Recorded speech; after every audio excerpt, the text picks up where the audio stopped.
Hello, this is iMathit with Samuel Oke. This channel is dedicated to helping young mathematicians reach their full potential as soon as possible. And in this lesson, we will be looking into division of polynomials. You probably are familiar with the long division method for dividing numbers. So we are going to apply that method here in dividing polynomials by their factors. So let me remind you this. You probably remember the remainder theorem. A polynomial f of x is equal to the quotient multiplied by divisor plus remainder.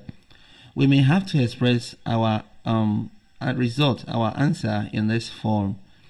So the divisor is in this for example x plus 1 is the divisor, while the quotient is the result we are going to obtain later on. Why? The polynomial we have in the problem is the is the function that we have to divide. Okay, we have 5x raised to power 3 minus x raised to power 2 plus 5x and plus 2 to divide, and we are dividing by x minus 1, right? Okay, let's do it. So this is how you do this. You divide 5x raised to power 3 by x. So how many x can you get in 5x raised to power 3? I can write it down in this form. So you notice we have 5x raised to power 2 left there, right? So put down 5x raised to power 2. Now multiply it by x, which you used to divide in the first place. You get 5x raised to power 2 again. 3, excuse me. Then multiply it by negative 1. So you get negative 5x squared, right? Then subtract, just like you would when you are performing the long division. So minus x and minus 5x would be minus 3x squared, right? So bring down 5x. Now let's go again. X in 3x squared. So let's put that down, just in case if you are having trouble with it. You can be putting it down somewhere like this, so you don't make mistake. X in x, that the x down there reduces that to 3x, right? Don't forget the negative.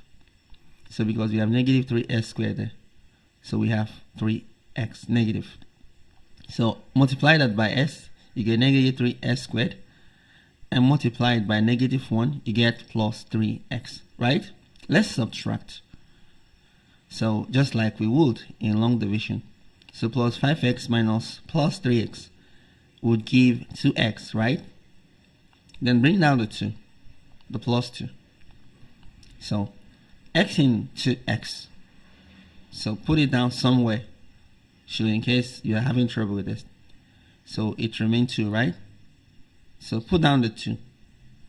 Then you go on and multiply it by the x. You get 2x again. Then multiply it by negative 1 and you get negative 2, right? Now subtract.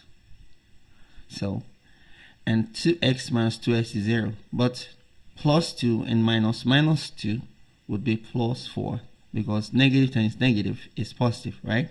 So you have 2 plus 2 to there. You have 2 plus 2 there. So and the 4 is the remainder. Now let us go on and express our results in the form I mentioned earlier, because in some cases the reason for which we are performing this division is because of this.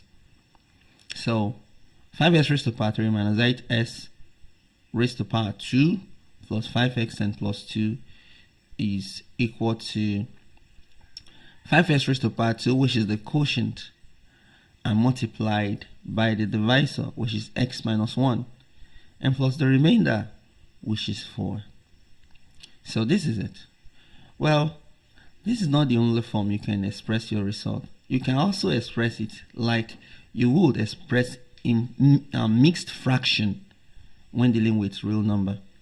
So we can also write this as 5x raised to power 2 minus 8x raised to power 2 and plus 5x and plus 2 divided by x minus 1 is equal to the quotient, which is the number of times x minus 1 divided through 5x raised to power 2 minus 8x plus 5x plus 2. So put down the quotient, 5x raised to power 2 minus 13x plus 2, plus a fraction of the remainder and the divisor. So like you would when you are dealing with real when you're dealing with numbers. So to avoid confusion here, I think you should put bracket. So 5x raised to power 2 minus 13x plus 2 is it should be one piece, right? So let us put bracket there.